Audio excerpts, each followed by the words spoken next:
প্রথমে ফ্রাইং প্যানে তেলটা গরম হতে দিয়েছি। আগে থেকে আদা কুচি, শুকনো লঙ্কা, পেঁয়াজ কুচি, টমেটো কুচি কেটে রেখেছিলাম। তারপরে তেলটা গরম হয়ে গেলে পেঁয়াজ কুচি দিয়ে ভালো করে ভাজতে হবে। যখন পেঁয়াজ একদম নরম নরম হয়ে যাবে তখন দেখে রাখতে হবে পেঁয়াজটা ভালো করে ভাজা হয়ে গেলে।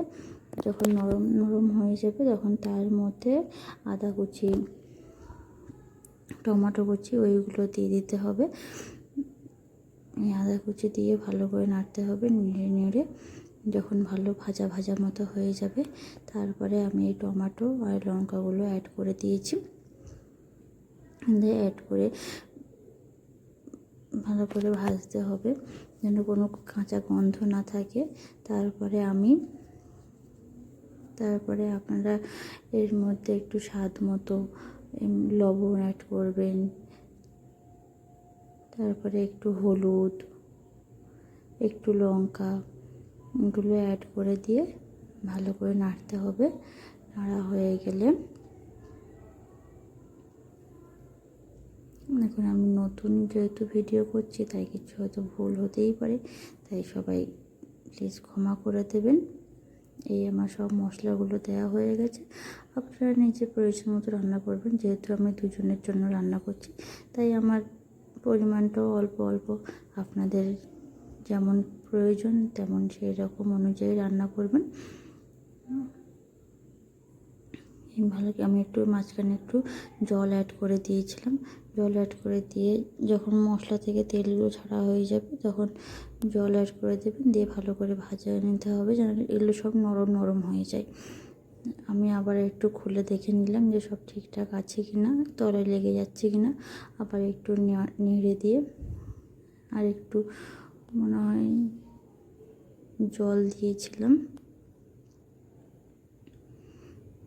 গ্যাসটা জোরে দিতে হবে মাঝখানে যাতে তাড়াতাড়ি একটু নরম হয়ে যায়। তারপরে এই অনেকটা জল দিতে হবে, যতটা জল আপনার দরকার। তারপরে এই যে অনেকটা নরম হয়ে গেছে, সব ঘাঁটা ঘাঁটা হয়ে গেছে। যেহেতু আমার কাছে কোনো মিক্সার বা কোনো হামানদিস্তা নেই, আমি মশলাগুলো কুড়ে কুড়ে দিয়েছিলাম বলে আদা রসুনগুলো একটু গোটা গোটা আছে। আপনারা মিক্সারে বেটে দেবেন তাহলে পুরোটা মিক্সড হয়ে যাবে একসাথে। আমি একটু জিরে গুঁড়ো দিয়েছি, জিরে গুঁড়ো দিয়ে আবার একটু জল দিয়ে দিয়েছি। যদি ঝোল ঝোল না হলে তো খাওয়া যাবে না, একদম শুকনো শুকনো হলে। জল দেওয়ার পরে তারপরে যখন একদম ঝোলটা ফুটে ফুটে যাবে তখন আস্তে করে ডিম ফাটিয়ে এই ঝোলের মধ্যে দিয়ে দিতে হবে।